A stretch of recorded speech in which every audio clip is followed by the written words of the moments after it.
General Hannibal Barca remains one of the most extraordinary figures in ancient history, a man whose brilliance, determination, and audacity nearly shattered the greatest power of his time, the Roman Republic.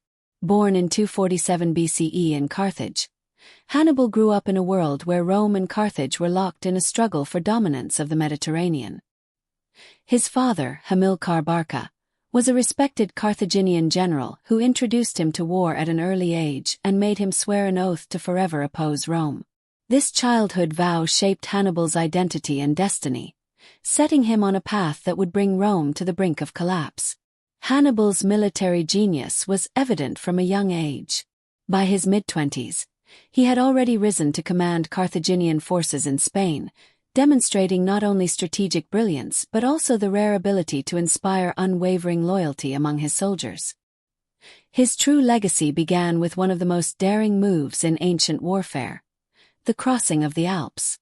Instead of attacking Rome by sea, Hannibal chose an approach no one believed possible. He led tens of thousands of soldiers, cavalrymen, and even war elephants across dangerous mountain passes, enduring freezing temperatures, treacherous terrain, and constant attacks from hostile tribes.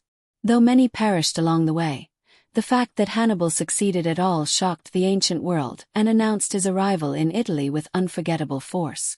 Once on Roman soil, Hannibal unleashed a series of victories that shook the foundations of the Republic.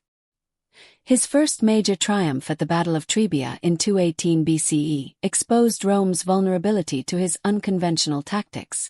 A year later, at the Battle of Lake Trasimene, he executed one of the greatest ambushes in military history, trapping a Roman army between the mountains and the lake under the cover of dense fog.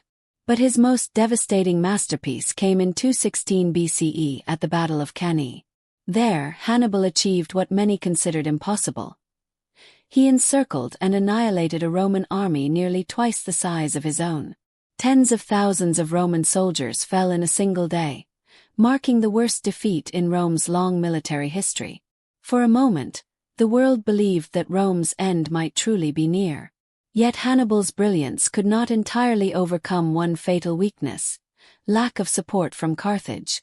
Despite his successes, his homeland failed to provide him with the reinforcements needed to press the advantage. For over a decade, Hannibal remained undefeated inside Italy, winning battles but unable to crush Rome completely. The Romans, fearful yet determined, gradually adapted their strategy.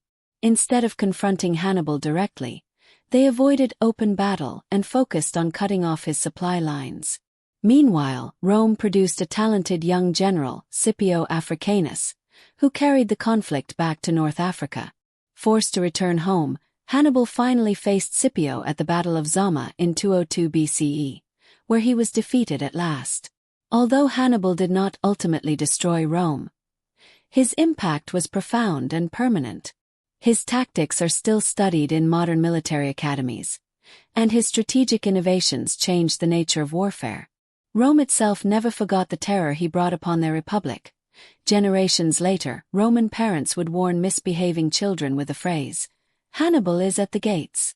In many ways, Hannibal's campaigns marked the beginning of Rome's transformation into a more militarized and cautious empire, forever shaped by the fear of what one brilliant enemy could accomplish. Hannibal Barca may not have toppled Rome completely, but he came closer than anyone else in history. His relentless determination, unmatched military skill, and refusal to surrender carved his name into legend. For that reason, he is remembered as the man who almost single-handedly brought the Roman Empire to its knees.